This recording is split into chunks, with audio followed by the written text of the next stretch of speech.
Viva Culture, une émission proposée par l'association Maison de la Culture du Havre et présentée par Isabelle Royer.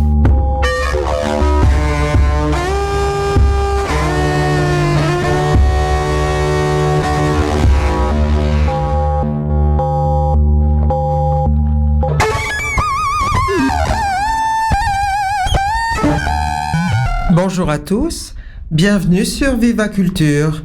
Vous savez, c'est notre rendez-vous du dimanche pour la culture dans tous ses états. L'actualité au Havre, c'est aujourd'hui le musée Malraux, avec ce fantastique tableau de Monet qui reprend sa place au Havre, Impression Soleil Levant. Je vais laisser la parole à Christine qui va consacrer sa petite rubrique des spectateurs à Claude Monet. Auparavant, j'aimerais que nous écoutions un extrait du dernier album de Lojo. L'extrait s'appelle Dans la poussière du temps et cet album m'a paru tout à fait convenir à l'entretien que j'ai à la fin de l'émission avec Serge Garrigou. En effet, Serge et Véronique, nos adhérents, sont allés aux rencontres photographiques d'Arles et ils nous racontent des photographes et des expositions qu'ils ont vues là-bas. Lojo, dans son dernier album, Phonetic Flowers, a un studio mobile et ils ont voyagé autour du monde, alors au Bénin, en Géorgie, en Corée, au Mali, en Chine, à La Rochelle et chez eux, bien sûr, à la Fontaine du Mont. Et ils ont enregistré tous ces morceaux. Et Dans la poussière du temps m'a paru tout à fait convenir au caractère éclectique, mondial, international des photographes et des photographies exposées à Arles.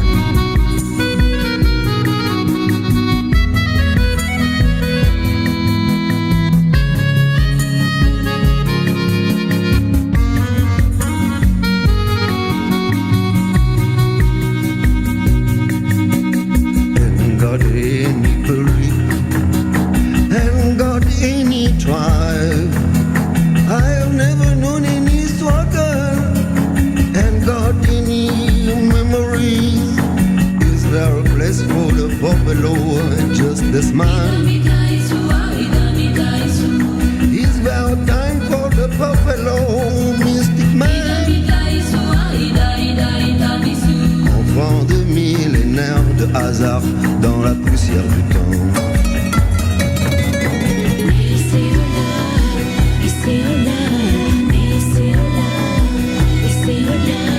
Is there a way for the buffalo, instinctive man?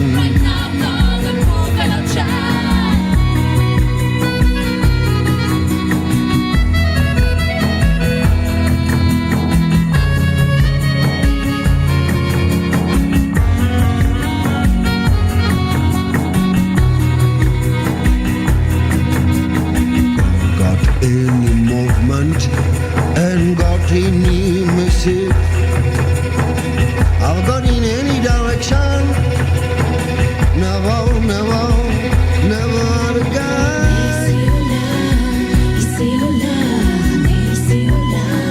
En allant au musée pour regarder le tableau de Claude Monet, Impression Soleil Levant, j'ai rencontré Mathurin avant la rubrique de Christine Baron. Mathurin, bonjour. Bonjour. Nous sommes tous les deux devant le tableau de Claude Monet qui s'intitule Impression Soleil Levant et j'aurais bien voulu savoir qu'est-ce que tu vois de ce tableau, qu'est-ce que tu en dis, quelles sont tes réactions à toi.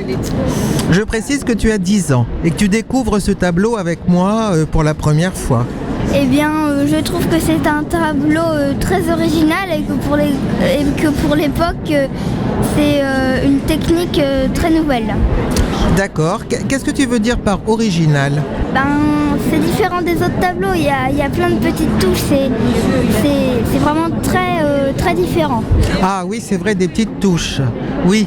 Lesquelles te frappent le plus dans ces petites touches-là ? Je dirais le fond avec les bateaux. Le fond avec les bateaux, c'est-à-dire tout ce gris-là, ce gris un peu plus foncé. Voilà. Oui, voilà. Et qu'est-ce que tu dis de ce soleil levant? C'est joli, vraiment très joli. Je trouve que c'est joli. Avec les reflets sur la mer, les fumées. Est-ce que tu as déjà vu un soleil levant comme ça? Ben, c'est la première fois que je vois un soleil levant. Hein. Ah, voilà. Il faudrait te lever très tôt, peut-être. Ouais. Et aller sur le port. Oui, d'accord. Est-ce que t'es pas frappé comme moi par cette petite barque là au milieu, dans le quart inférieur, un peu plus foncé? Bah ça fait vraiment ça frappe. C'est la première chose qu'on voit, c'est cette barque en fait. Ah oui, oui, tu as raison. Et puis on a l'impression d'une profondeur peut-être aussi là-bas vers le. Une légère profondeur, oui en effet. Qu'en dis-tu? On pourrait suivre la barque. T'es contente de voir ce tableau? Bah c'est l'original, donc c'est un peu important quand même parce que c'est très impressionnant. Merci Mathurin, merci, bonne visite. Merci.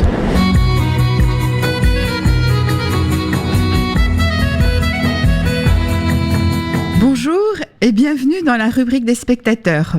On va parler lecture cette fois. Vous n'avez pas pu y échapper, Claude est de retour au Havre. Enfin, plus exactement, le tableau de Claude Monet qui a donné son nom à l'impressionnisme et qui a été peint ici au Havre, Impression Soleil Levant. Tableau qui est au centre de l'expo que lui consacre le musée Malraux. Eh bien, je vous propose d'accompagner cette visite d'une lecture aussi sensible que savante, celle du dernier roman de Michel Bernard, touché par le destin du peintre normand, Deux remords de Claude Monet aux éditions de la Table Ronde. Sous une forme très originale, il déroule la vie de Claude Monet, une longue vie puisqu'il meurt à 86 ans, où la peinture fait souvent oublier les épreuves. Michel Bernard encadre son roman par les deux conflits majeurs, la guerre de 70 et la guerre 14-18, qui ont beaucoup touché Claude Monet, et qu'il consacre à ses deux amis, Basile et Clémenceau. Et le roman progresse de tableau en tableau. C'est d'abord Femme au jardin, puis Le déjeuner sur l'herbe, qui met en scène l'ami de Claude Monet, Frédéric Basile, ce jeune peintre mort au combat en 1870, l'ami fidèle et généreux. Je lis page 50. Quand son ami lui avait acheté Femme au jardin, le regret de Monet de se séparer de son tableau avait été atténué par la certitude qu'il s'en allait chez un connaisseur, un camarade à l'œil clair, à la main sûre, un artiste. Ces figures en plein air au jardin, c'était une des plus belles choses qu'il avait réalisées à l'époque. Basile lui en avait fait grand louange et l'avait payé un bon prix, de quoi vivre au large pendant des semaines. Et Basile sera représenté dans Le déjeuner sur l'herbe. C'était lui, l'homme couché, sur le coude, au premier plan. Ces deux tableaux sont illuminés par les robes qu'adorait Claude Monet, et l'une d'elles va bouleverser sa vie. C'est une robe verte que portera une jeune inconnue, sa future femme. Michel Bernard se glisse alors dans l'atelier pendant la pause du tableau intitulé au départ Camille et qui deviendra très vite La femme à la robe verte. Page 53, description de la robe. La robe était exactement aux mesures d'une jeune modèle qui débutait timidement dans le métier. Peut-être était-ce cette heureuse circonstance qui l'avait conduite à solliciter la jolie brune à la taille mince, rencontrée à la brasserie. Il lui avait demandé de marcher dans l'atelier, de prendre toujours debout diverses attitudes, jusqu'à ce qu'il soit content. Alors il avait dit brusquement là, « Maintenant, ne bougez plus ». Elle tenait la bride de son chapeau entre les doigts de la main droite. Il s'approcha, saisit sa main aussi délicatement qu'il put, et en rougissant, la rapprocha du visage de la jeune fille. Il avait peint le tableau en moins d'une semaine. Jamais il n'avait atteint ce niveau de perfection dans la représentation des choses. Toutes les difficultés, la moire de l'étoffe, la caressante blondeur des parements de fourrure, le velouté de la peau, les cils, le pli à la commissure des lèvres avaient été surmontés avec une étonnante facilité. Il ne tâtonnait pas, il trouvait. Claude Monet, toujours, reviendra en Normandie, au Havre, pour se consoler, pour se plonger aussi dans les vibrations de la lumière, les miroitements de l'eau. Et il sera touché par les signes de la modernité industrielle puisqu'il peindra la gare Saint-Lazare, ses rails, ses fumées, ses hangars. cette gare, pour lui, comme la porte du paradis. Et Michel Bernard écrit « 10 minutes de voyage, le temps que la chaudière de la machine s'échauffe et le gris se délayait dans les transparences d'un ciel propre. » Enfin, impossible de ne pas évoquer le peintre jardinier qui a cherché toute sa vie à composer le jardin idéal qui inspirera ses plus belles toiles. Les Michel Bernard s'attardent dans chaque jardin, d'Argenteuil à Giverny. Et nous suivons avec lui le peintre jardinier, à la page 104. Chaussé de légers sabots de rentier, vêtu d'une veste usée aux poches déformées par un sécateur, une serpette et des bouts de ficelle, coiffé d'un chapeau informe, il allait fureter dans les massifs, arracher du chien-dent poussé sur les butées des plants, en retirer une poignée de cailloux qu'il jetait dans l'allée, couper des rameaux desséchés par le gel. Il comptait chaque fois n'y passer qu'un moment, pour se dégourdir de la nuit de sommeil et deviner la pluie en interrogeant les nuages, et chaque fois, il demeurait plus qu'il n'en avait eu l'intention, le jardin était le plus fort. Alors, allez au MUMA revoir les toiles de Claude Monet, lisez le roman de Michel Bernard, et comme le chantait si bien Barbara, que vous pouvez retrouver au Sirius dans le film très original de Mathieu Amalric, il faut suggérer, ne pas tout dire ou alors le dire du bout des lèvres. À bientôt, je vous laisse avec Barbara Olympia 1969.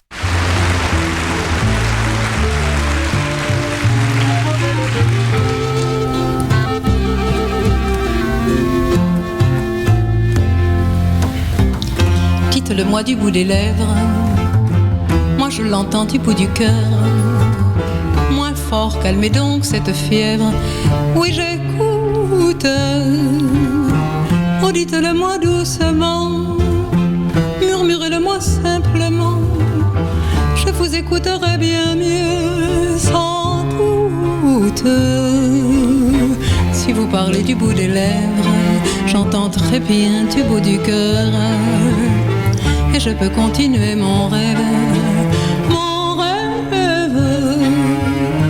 que l'amour soit à mon oreille, tout comme le chant des abeilles. Au soleil, regarde dans le soir qui penche, là-bas ce voilier qui balance, quelle est jolie sa voile blanche qui danse. Je vous le dis du bout des lèvres, vous m'agacez du bout du cœur, vos cris me dérangent, je rêve. Me parle d'amour à voix basse dans ce contre-jour, et faites-moi, je vous en prie, silence. Prenons plutôt au soir qui penche, et là-bas ce voilier qui balance, quelle est jolie sa voile blanche qui danse. Je vous dirai du bout des lèvres, je vous aime du bout du cœur, et nous pourrons vivre mon rêve, mon rêve.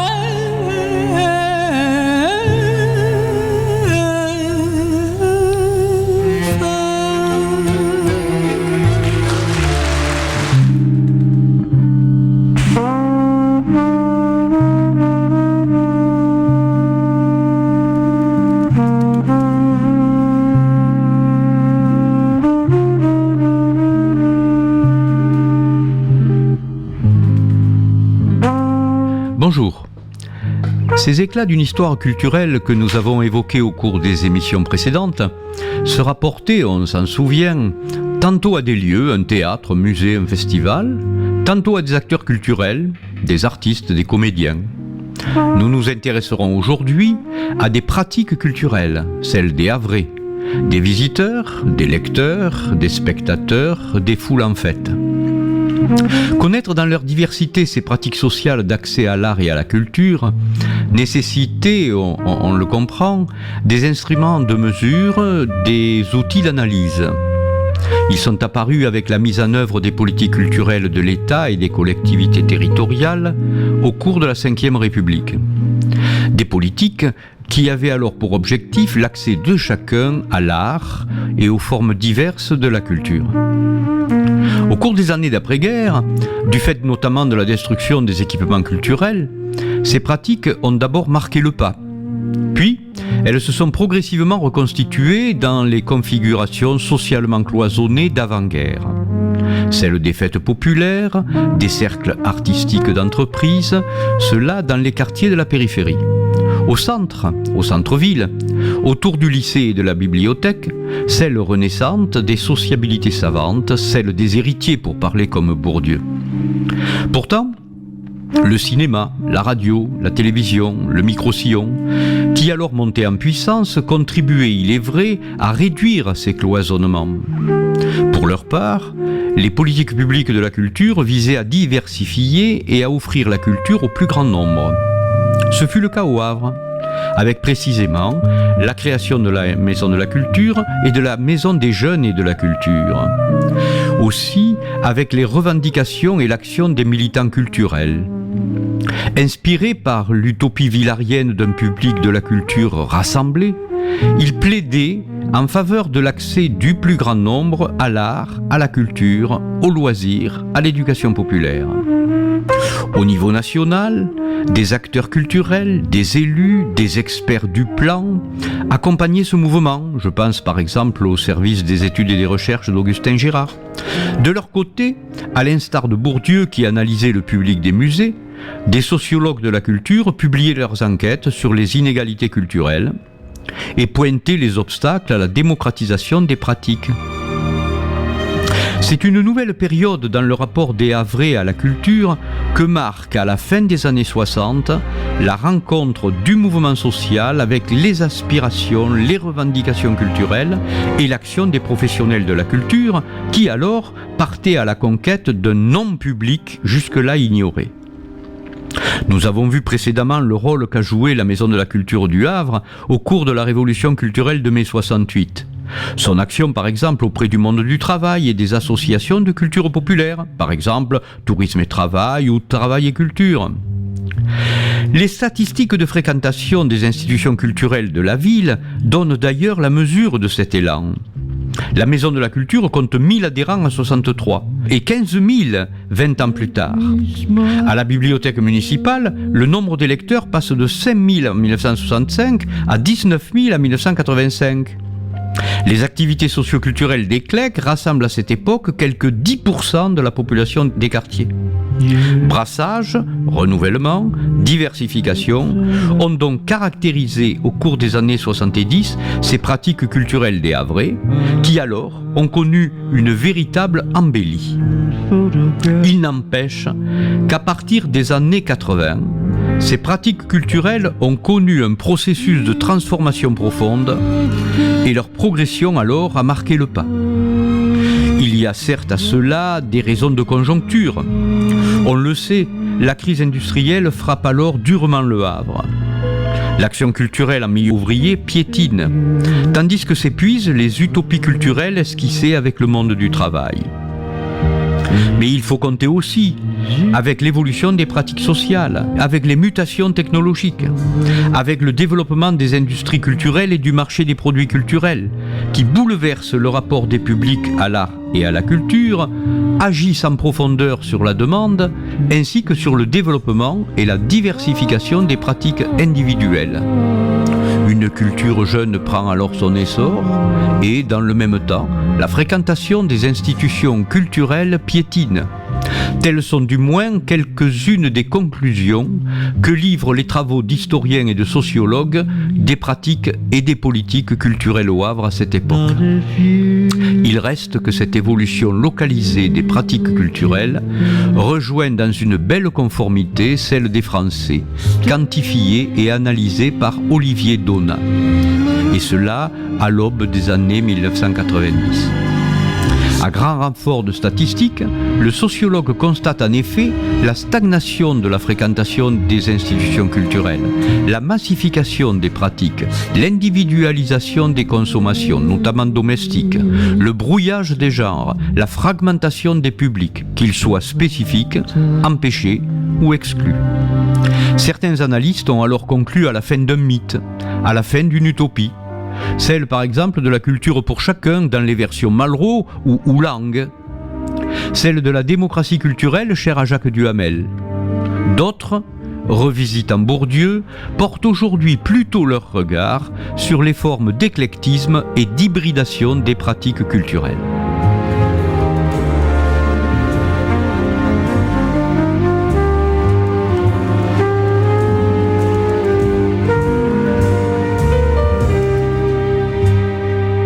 Pour ces 10 minutes chroniques, Catherine Desormières nous présente l'écrivain japonais Haruki Murakami. Il est extrêmement célèbre, on peut dire que c'est une star. En tout cas, il a un caractère universel. On pense à lui pour un prix Nobel de littérature. Il est né en 1948 et un des romans qui m'ont le plus marqué, en l'occurrence, s'intitule Kafka sur le rivage.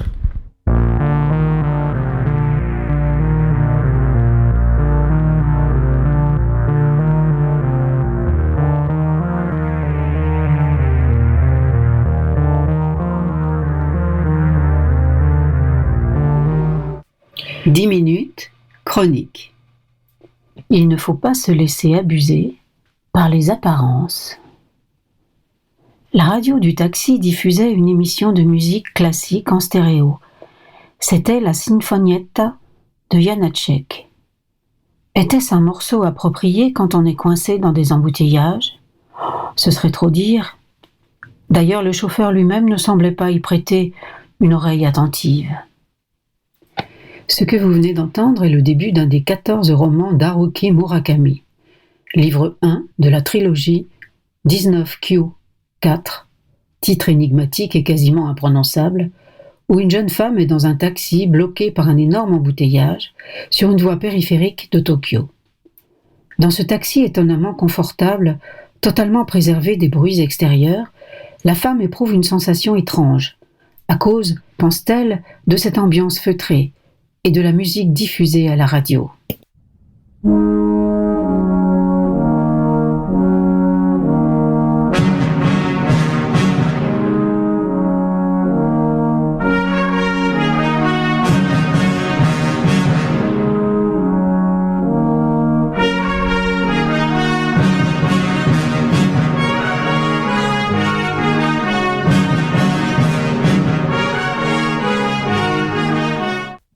Voici quelques extraits de la suite de cette histoire. « Au fait, madame, dit le chauffeur en tournant légèrement la tête vers Aomame, est-ce que vous êtes pressée ? On m'attend à Shibuya, c'est pourquoi je vous ai demandé de prendre la voie express. À quelle heure est votre rendez-vous ? À 4h30. Il est 4h moins le quart. Je pense que vous n'y serez pas. Les embouteillages vont continuer ? Il doit y avoir un gros accident plus loin. Ce ne sont pas des bouchons ordinaires, ça n'avance presque pas depuis un bon moment. Bon, qu'est-ce que vous me proposez ? Bah rien, on ne peut rien faire avant la prochaine sortie. La voie express, ce n'est pas une route ordinaire, on ne peut pas descendre le plus près possible d'une gare pour prendre le train. La prochaine sortie ? C'est Ikejiri, mais si ça se trouve, on n'y arrivera pas avant le coucher du soleil. Pas avant le coucher du soleil ? Aomame s'imagina enfermé dans ce taxi jusqu'au crépuscule. La musique de Janáček continuait. Les cordes qui jouaient en sourdine ressortaient à présent au premier plan, comme pour atténuer l'émotion croissante d'Aomame. La sensation de distorsion qu'elle avait éprouvée depuis un moment avait sensiblement disparu. Qu'est-ce que ça avait donc été ? En fait, à côté, il y a un escalier qui permet de rejoindre la nationale en dessous. En cas d'incendie ou de grand tremblement de terre, les conducteurs laissent leur voiture et descendent par là. D'habitude, ce sont les ouvriers qui travaillent à la réfection des routes qui s'en servent. Une fois qu'on a descendu l'escalier, on n'est plus très loin de la gare de la ligne Tokyo. Vous prenez le train et tout de suite après, vous serez à Shibuya. Oh, je ne savais pas qu'il existait un escalier d'urgence à partir de la voie express, dit Aomame. Oh, presque personne n'est au courant. Mais si on emprunte cet escalier simplement par commodité personnelle, en dehors d'une véritable nécessité, on s'expose à des problèmes, non ? Le chauffeur laissa s'écouler une petite pause. Moi, qu'est-ce que je peux dire ? Moi non plus, je ne connais pas leur règlement en détail. Mais si ça ne gêne personne, je suppose qu'ils se montrent indulgents. En général, personne ne surveille ce genre d'endroit en permanence. La régie des transports est connue pour compter un grand nombre d'employés, mais il n'y en a pas beaucoup qui travaillent réellement. C'est quel genre d'escalier ? Eh bien, il ressemble à ceux que l'on utilise en cas d'incendie. Vous savez, comme ceux qui sont accolés à l'arrière des vieux immeubles. Il n'y a pas vraiment de danger. La hauteur totale fait à peu près celle d'un bâtiment de 2 étages. Mais il se descend sans problème. À l'entrée, il y a bien une grille pour le principe, mais elle n'est pas haute. Vous pourrez la franchir sans souci, j'imagine. Et vous-même, vous avez utilisé cet escalier ? Pas de réponse. Le chauffeur eut simplement un petit rire dans son rétro. Un rire qui pouvait avoir toutes sortes de significations. Aomame se plongea dans ses pensées quelques instants. Mentalement, elle ordonna divers éléments selon leurs priorités. Il lui fallut pas longtemps pour conclure. Comme pour s'accorder à sa décision, la sinfonietta parut également entamer sa phase finale. Aomame sortit de son sac ses petites raybanes de soleil et les chaussa. Puis elle prit dans son portefeuille 3 billets de 1000 yens et les tendit au chauffeur. « Je descends ici. Je ne peux pas être en retard, dit-elle. » Le chauffeur acquiesça et prit l'argent. « Vous voulez un reçu ? Oh non, ce n'est pas la peine. Vous pouvez aussi garder la monnaie. »« Je vous remercie, répondit l'homme. Le vent a l'air assez fort, faites attention. Ne manquez pas une marche. »« Je serai prudente, répondit Aomame. » Et puis poursuivit le chauffeur en regardant dans le rétroviseur, « J'aimerais que vous vous souveniez d'un point. C'est que les choses et l'apparence, c'est différent. » Les choses et l'apparence, c'est différent, se répéta Aomame mentalement. Puis elle fronça légèrement les sourcils. « Qu'est-ce que vous voulez dire par là ?» Le chauffeur répondit en pesant ses mots. « Eh bien, qu'en quelque sorte vous allez accomplir des choses pas ordinaires, n'est-ce pas ? Comme de descendre en plein jour un escalier de secours depuis une voie express. Des gens normaux ne le feraient pour rien au monde, et encore moins une femme. »« Non, sans doute pas, » dit Aomame. « Et une fois que vous aurez agi de la sorte, il n'est pas impossible qu'ensuite le paysage vous paraisse, assez différent de celui de tous les jours. Moi aussi j'ai eu ce type d'expérience. Mais il ne faut pas se laisser abuser par les apparences. Il n'y a toujours qu'une réalité. » « Il n'y a toujours qu'une réalité, » répéta lentement le chauffeur, comme s'il soulignait une ligne importante. « Bien sûr, » dit Aomame. « Cela va de soi. Un corps ne peut se trouver que dans un seul lieu, en un seul temps. Einstein l'a prouvé. La réalité était une chose à tout jamais froide, à tout jamais solitaire. »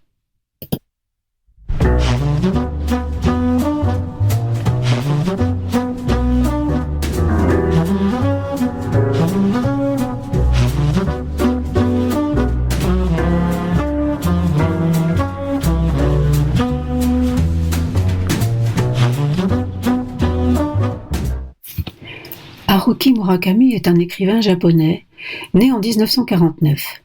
Dans les années 70, il ouvre un bar de jazz à Tokyo et en 78, il décide d'écrire un roman qu'il intitule « Écoute le chant du vent ».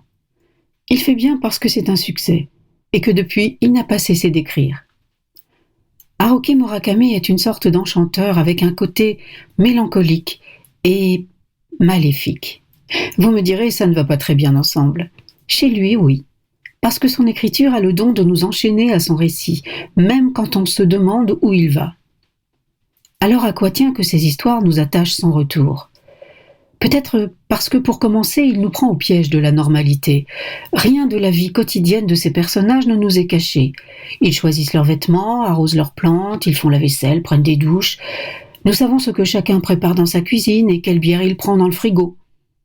Les petits détails triviaux de ce qui fait notre propre existence jalonnent les récits de Haruki Murakami.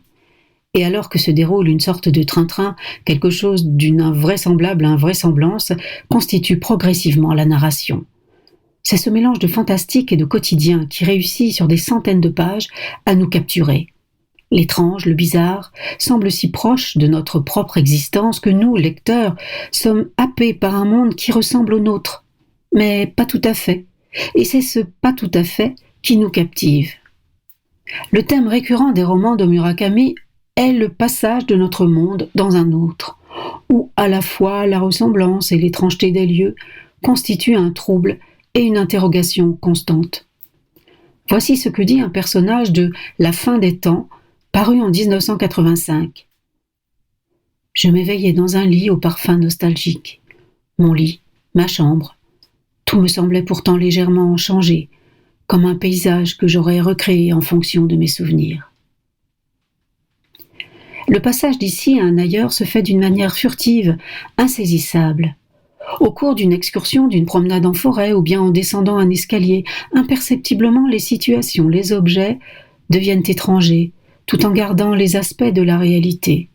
Trop normaux pour faire partie d'un rêve, trop décalés pour qu'à la longue on ne remarque pas que quelque chose n'est plus à sa place et que ce quelque chose pourrait être nous-mêmes. Il ne faut pas se laisser abuser par les apparences, il n'y a toujours qu'une réalité, dit le chauffeur de taxi dans 19Q4. Certes, mais de quel côté se situe-t-elle ? Nous, lecteurs, nous doutons bien que nous n'aurons pas de réponse. Nous restons prisonniers de cette interrogation. De quel côté est le vrai monde ? Un recueil de nouvelles de Haruki Murakami vient de paraître. Il a pour titre « Des hommes sans femmes » aux éditions Belfond. Vous retrouverez sur le site MCH, à la rubrique « Des spectateurs », quelques liens qui vous permettront d'en savoir un peu plus sur Haruki Murakami. À bientôt. Dans son instant de poésie, Anne-Lise Salmon présente la poétesse grecque Sappho. Elle a vécu au 7e et 6e siècle avant Jésus-Christ. Bonjour Anne-Lise. Bonjour Isabelle. Aujourd'hui, j'ai pris la décision de vous parler de Sappho. Bien qu'elle ait été une poétesse de l'Antiquité grecque, elle nous a laissé une œuvre très contemporaine. Les historiens fixent sa naissance vers 630 avant Jésus-Christ et sa mort vers 580 avant Jésus-Christ. Il est estimé que son œuvre comprenait entre 11 000 et 12 000 vers, avec une écriture très sophistiquée. Malheureusement, il ne subsiste aujourd'hui plus que quelques fragments, environ 650. Selon les époques, elle a été considérée comme ayant un rôle prépondérant dans l'éducation des jeunes filles, dans l'attente du mariage, mais également on a fait d'elle un personnage aux mœurs dépravées. Même si son amour pour les jeunes filles s'exprime clairement dans ses poèmes, il est notable qu'elle a défendu la liberté et l'égalité des femmes, ce qui était très exceptionnel à cette époque. Je vais vous lire l'Ode à Aphrodite, qui semble être le seul poème complet connu à ce jour. Déesse au trône diapré, immortelle Aphrodite, fille de Zeus, tisseuse de ruses, je te supplie, ni tourment nauséeux, ni fléau de l'angoisse pour me dompter, souveraine le cœur. Viens à moi plutôt, si jamais autrefois, quand je criais de loin vers toi, tu as entendu ma voix, si tu m'as exaucé, quittant le palais de ton père pour venir jusqu'à moi, dans l'or de ton char attelé. De beaux oiseaux t'entraîner, des passereaux rapides, au-dessus de la terre bleue et noire, du battement pressé de leurs ailes, depuis l'espace ouranien au travers de l'éther, et soudain ils furent là. Et toi, ô bienheureuse, un sourire éclairait ton immortel visage, quand tu me demandais quel tourment de nouveau était le mien, et pourquoi de nouveau je criais vers toi. Et quel désir en moi devait être assouvi en mon cœur affolé. Quelle fille de nouveau dois-je persuader de te séduire à elle en son spasme d'amour ? Quelle amie, ô Sappho, te porte préjudice ? Car si elle fuit, bientôt elle sera chasseresse. Si elle refuse les cadeaux, demain elle en offrira. Si elle n'est pas amoureuse, bientôt elle sera amoureuse, même contre son gré. Viens à moi, et maintenant encore. De mon cruel souci délivre-moi. Tous les désirs de mon cœur passionné, accomplis-les. Et toi-même, sois combattante à mes côtés.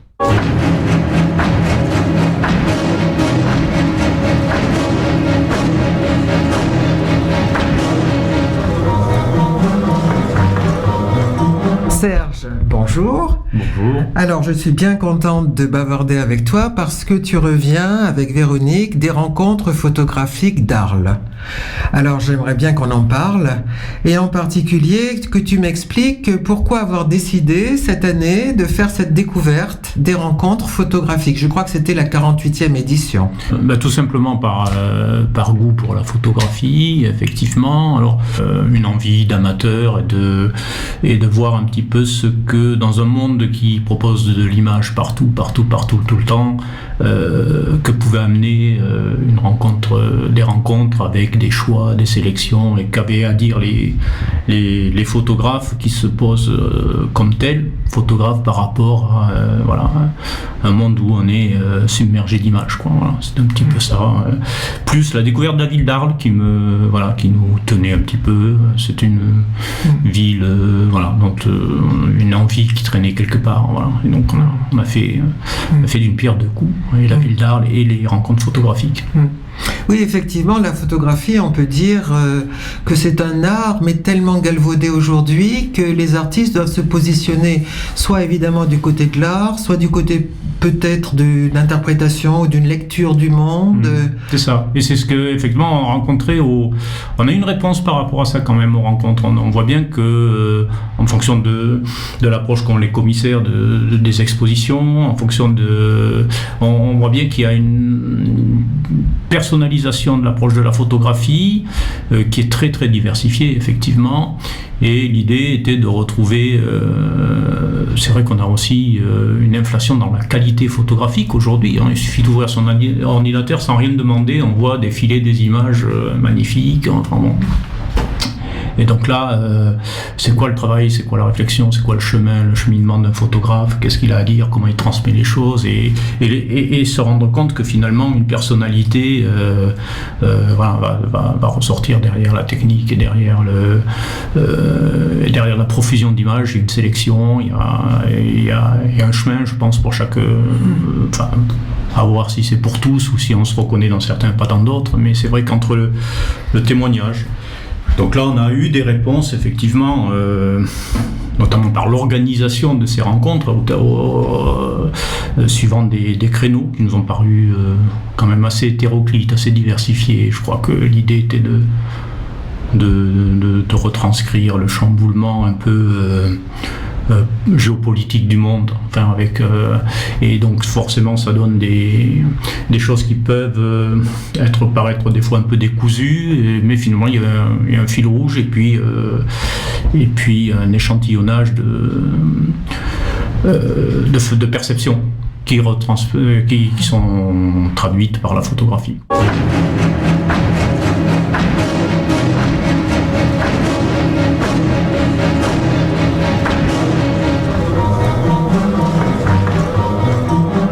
Finalement, quel est le lieu ou le photographe ou l'exposition qui vous a le plus intéressé, qui t'a le plus... Alors bon, il y a incontestablement une magnifique mise en valeur des travaux de Michael Wolf, ça c'est certain, avec une ampleur sur son œuvre qui est vraiment très large, avec une mise en valeur où tous les photos qui représentent les façades d'immeubles, c'est Saigon, je crois. C'est donc une exploration de la ville, du territoire. Les thèmes. Alors après, il y a là où on a ou peut-être le prétexte était un petit peu plus confus, c'est-à-dire il y a plusieurs pistes dans ces rencontres. Il y a beaucoup le territoire, ça tourne beaucoup autour du territoire, de la ville, et des gens qui font la ville et des gens qui vivent dans les villes. Voilà. Donc avec des approches assez diversifiées, ce qui fait que par moment ce fil rouge, ce fil conducteur, cette structuration, on a besoin de se la remettre en tête pour retrouver le lien qu'il y a avec l'organisation. On le retrouve à chaque fois, mais par moment, certaines œuvres s'en éloignent un peu. On a vu des expositions comme par exemple Early Works de Joël Meyerowitz, qui est un spécialiste soi-disant de la ville. Or moi j'ai trouvé que Bon, il a beaucoup photographié la plage. Donc voilà, le lien là pour le coup était plus tenu, à part quelques photos qui étaient pile poil dans le sujet. Les autres, moi, m'ont paru un petit peu plus hors sujet entre guillemets, avec ou plus de difficultés. Peut-être ma perception. Et puis, on n'a pas toujours passé tout le temps qu'on voulait. Et est-ce qu'on peut distinguer les deux regards de Wolf et du dernier là dont tu viens de parler? Ah oui, Wolf, c'est vraiment là pour le coup un travail sur l'architecture beaucoup. Alors, voilà. Est-ce qu'il y a des personnages? Il y a les deux. Il y a plusieurs expositions. Alors Wolf, il y a plusieurs expositions en une. On a ses travaux de départ, qui sont des photos sur les villes, des photos noir et blanc sur la ville allemande, sur des villes industrielles ouvrières. Ça, ce sont ses travaux de départ pratiquement d'étudiants. On a tous ces magnifiques tableaux qui sont pris à Hong Kong, me semble-t-il, j'ai un peu de mal à me souvenir de la ville, d'immenses façades qui sont des reproductions qui font, je sais pas, 3 mètres sur 2, quelque chose comme ça, enfin des affiches vraiment, et qui sont d'une netteté, d'une avec du relief, enfin c'est très impressionnant et c'est très très efficace, et la mise en profondeur est extrêmement travaillée dans cette exposition là, puisqu'elles sont suspendues dans une ancienne église, donc elles sont flottantes c'est-à-dire que la forme correspond tout à fait au sujet, apparemment. Voilà, tout à fait, c'est-à-dire qu'on a effectivement des façades, on est face à des façades, et c'est quand même très très intéressant. Mais il y a chez lui aussi une série que j'ai adorée, qu'il a pris dans le métro de Hong Kong, et qui sont ces visages écrasés derrière les vitres du métro, et ça, il a fait de magnifiques photos où on voit les personnages, alors là pour le coup, qui habitent la ville, c'est-à-dire c'est les gens dans la ville, quoi. Alors, on a une opposition entre la ville elle-même, son architecture, et puis les gens dans la ville. On ressort de cette exposition quand même assez marquée. Et les personnages s'en sortent par rapport à cette ville gigantesque? Les personnages sont un peu retranchés sur eux-mêmes, on a un peu l'impression quand même. Voilà, c'est un peu l'impression que donnent les photos de gens retranchés sur eux-mêmes. Bon, je pense que c'est le message qui... alors, ils semblent pas forcément perdus, mais dans la ville, mais isolés. C'est-à-dire, on a l'impression que les gens sont isolés dans une multitude. Et bon, cette exposition de Wolf est quand même très riche, parce qu'il y a d'autres choses où il a, par exemple, une vraie installation où il a intégré un certain nombre de photos qui rappellent les conditions de travail et de fabrication des jouets dans les usines chinoises. Et il a noyé ces photos qu'il a prises des ouvrières et des ouvriers, d'ailleurs je pense aussi, au milieu d'un panneau sur lequel il a collé 20 000 petits jouets, des poupées, des pistolets, enfin tout ce qu'on peut retrouver comme jouets en plastique. Il en a fait une immense installation, et les photos sont noyées au travers de... Bon voilà, il y a visiblement une dénonciation, tout au moins une mise en relief, c'est le cas de le dire, une vision politique. Une vision politique, tout à fait. Donc ça, c'est vraiment je pense une des grosses expositions phares des rencontres de cette année. On a vu les œuvres du japonais Fukase, Masahisasu Fukase, qui sont aussi une magnifique rétrospective. Alors ça, c'est autre chose. C'est tout à fait autre chose, mais c'est pour ça que des fois le lien entre les territoires,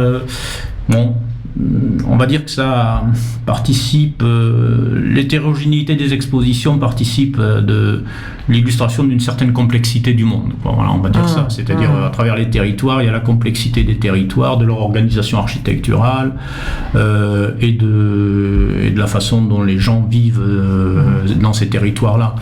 Donc c'est pour ça que des fois les approches sont différenciées. Et Fukase, c'est surtout des portraits ? Oui, alors il y a des autoportraits, un gros travail sur les autoportraits. Il y a aussi des rétrospectives sur ses travaux où il a voulu faire évoluer un petit peu, mais sans la bousculer, les portraits de famille, les photos de groupe, où tout simplement. C'est des photos assez classiques, sauf qu'il fait poser les femmes de la famille torse nu. Et donc vous aurez l'impression d'avoir une photo classique de famille, et puis il y a quelque chose qui vient déranger quand même. Enfin, et, donc voilà, il y a tout un travail là-dessus. Et lui, son exposition est quand même assez diversifiée aussi, parce qu'on a tout son travail sur les oiseaux, sur les corbeaux. Là, bon, plus vraiment de lien avec la ville, mais de magnifiques rétrospectives. Les gens et la ville, on a vu une très belle exposition aussi, très chaleureuse de Mathieu Pernaut, qui est un garçon qui a fait ses travaux de fin d'études de photographique sur une famille de gitans qui habitent à Arles, enfin dans les banlieues là, et il a eu envie, je crois que c'est 13 ans après, d'aller revoir cette famille-là et de refaire des photos. Et donc l'installation mélange panneau par panneau. Il traite un des personnages de la famille, il a des grands panneaux et à chaque fois c'est un des personnages. Certains sont morts, certains sont en prison, certains sont forcément ils ont tous grandi ou vieilli, et on a un mélange de ses premières photos, des photos qu'il a refaites 13 ans après, et il a inséré dedans pour essayer de faire le lien des photos d'amateurs que la famille ou des amis de la famille ont fait aussi. Donc voilà, il y a des grands panneaux, et là on est vraiment dans on est dans la ville, mais surtout on est dans les gens qui, enfin là il y a un peu de la marginalité de la ville, la marginalité des gens, donc c'est aussi de très belles photos. Et est-ce que ça rend compte, sans doute, j'imagine, du temps qui passe? Alors, ou qui a passé, enfin. Oui, parce que il y a les explications en plus, il y a quelques photos, enfin quelques commentaires qui nous apprennent que celui qu'on voit gamin ou adolescent sur les premières photos, il y a un des frères qui est mort, il y en a un autre qui est en prison. Enfin, on voit les parcours, on voit effectivement les parcours, et à la fois le temps qui passe et puis les liens qui restent. Donc c'est voilà. Oui, c'est ça. C'est très intéressant. Oui. Surtout que c'est quand même censé décrire un milieu nomade. Mais finalement ils sont toujours sur place. Quand même aussi on est sur une relation, un mode de vie qui est en train d'une sédentarisation quelque part, mais qui a du mal à modifier les modes de vie quand même. Donc voilà, c'est assez riche de cette relation homme-ville ou voyage ou déplacement là.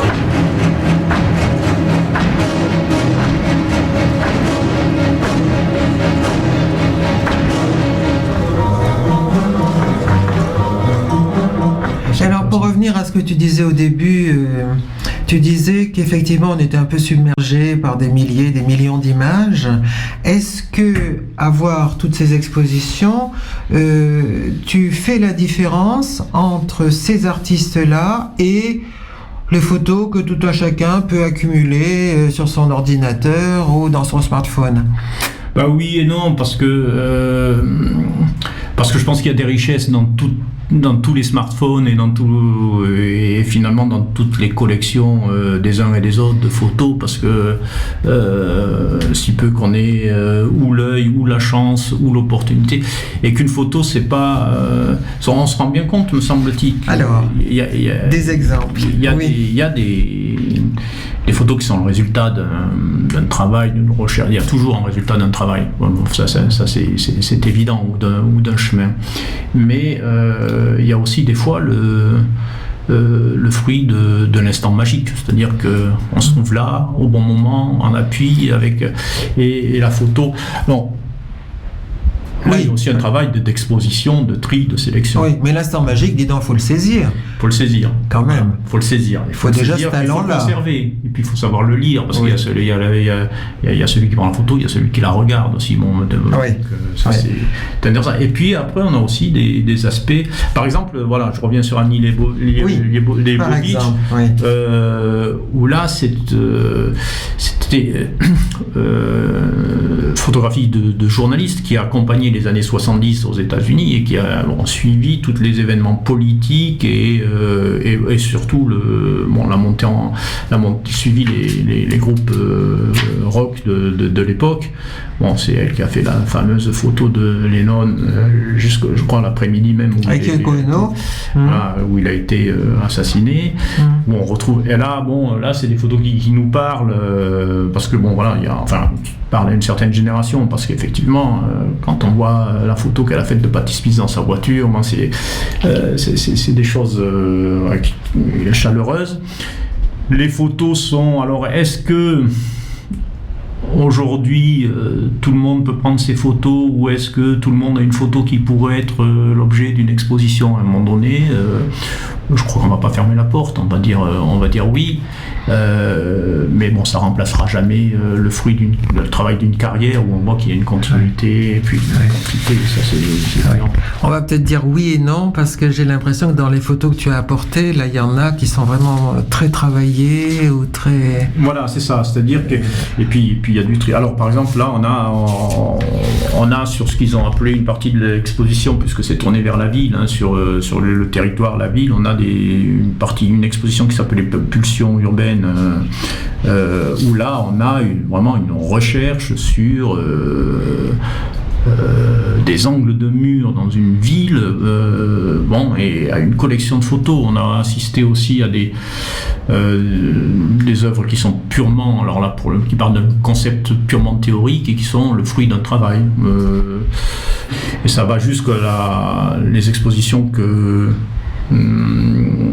qu'on fait l'École nationale des sciences photographiques, qui elle-même expose un certain nombre de travaux d'élèves, et là on voit bien la partie extrêmement pédagogique, structurée, imposée du travail photographique, avec une exposition intéressante par exemple sur la photo et la science, comment photo peut rapporter quelque chose de la science. Voilà. Donc ça c'est un travail d'école avec vraiment une contrainte forte.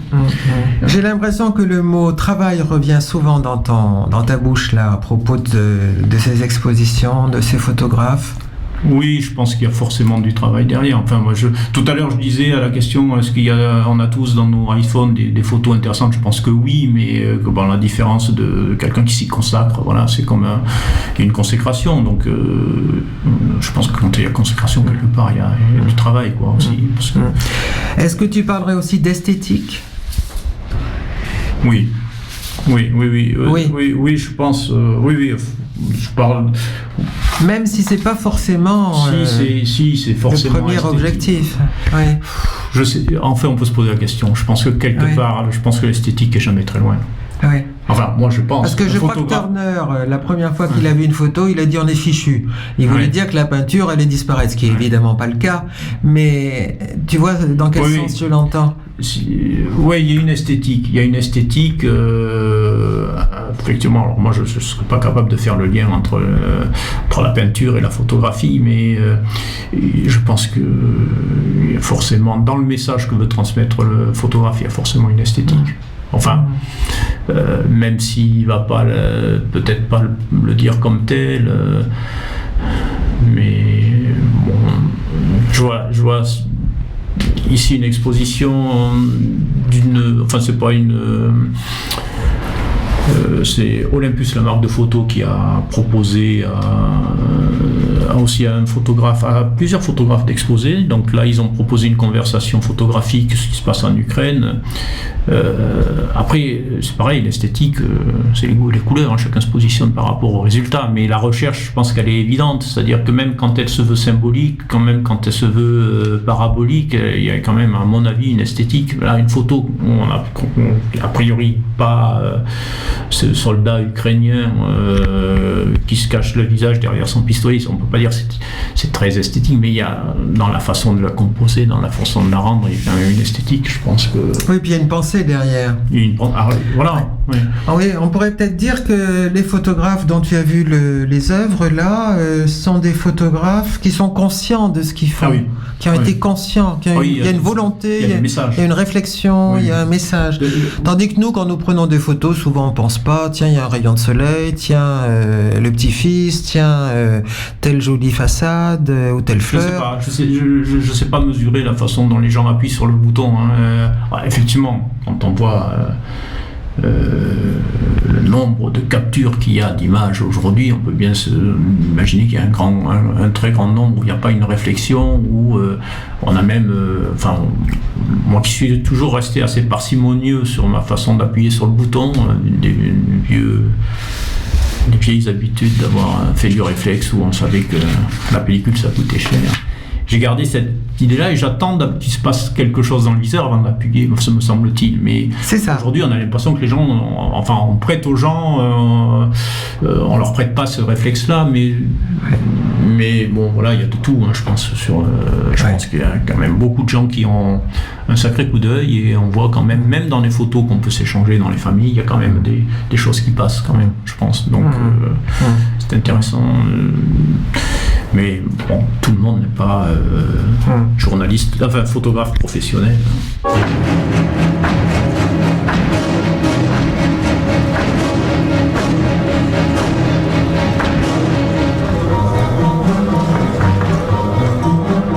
Finalement, en conclusion, qu'est-ce que tu dirais sur ces rencontres d'Arles ? Écoute, moi j'en suis revenu avec quelque part l'idée d'y revenir, quoi. Parce que justement, je pense que par rapport à cette cette omniprésence de l'image, tout le temps, partout, des fois, là, il y a une démarche de nous présenter des photos sélectionnées et une démarche de celui qui va les voir pour les regarder de façon différente. Donc c'est quand même l'occasion de faire un tri, et de prendre le temps pour Arles, pour les organisateurs de ces rencontres, de faire des choix, de faire des mises en valeur, de faire des choses qui sont de qualité dans la présentation. Et c'est le temps pour le regardeur, entre guillemets, le regardeur de photos, de les voir à son rythme. On n'est plus dans l'image numérique là, quand même si certaines sont forcément prises en numérique, on est dans l'image affichée, l'image exposée, l'image mise en valeur. Donc et puis mise en relation avec des sujets partagés par plusieurs artistes. Avec des approches entièrement différentes. C'est un vrai travail de confrontation. Alors après, je pense que petit à petit, quand on y revient et qu'on s'imprègne, je pense qu'on capte beaucoup plus de cette mise en valeur d'image, de cette organisation qui est autour de la photo. Nous, c'était une découverte, on a pris ça un petit peu en vrac, on en a mesuré tout l'intérêt, on y reviendra. Je pense. Tu pourrais dire finalement que ça vous a appris peut-être à tous les deux, Véronique et toi, à regarder et peut-être à penser aussi ? Oui, je pense qu'on a...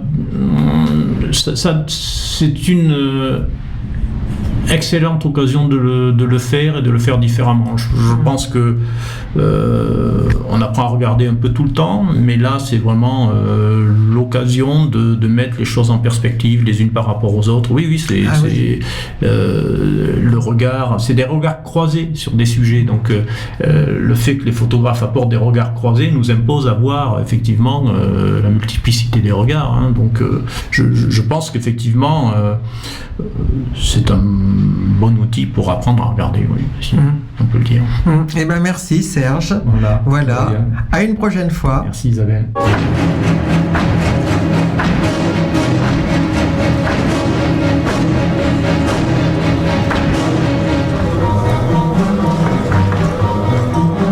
Voilà, c'est la fin de Viva Culture.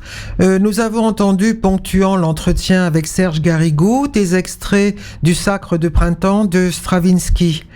Je vous donne rendez-vous pour Viva Culture le 1er octobre. Je vous rappelle quelques informations. Le 28 septembre, Emmanuel Vaudine, au Centre chorégraphique national, nous présentera sa saison. Il s'agit du Phare. Je vous rappelle aussi que le 1er octobre, l'Opéra de Rouen présentera Norma de Vincenzo Bellini. Voilà, à bientôt, bon dimanche.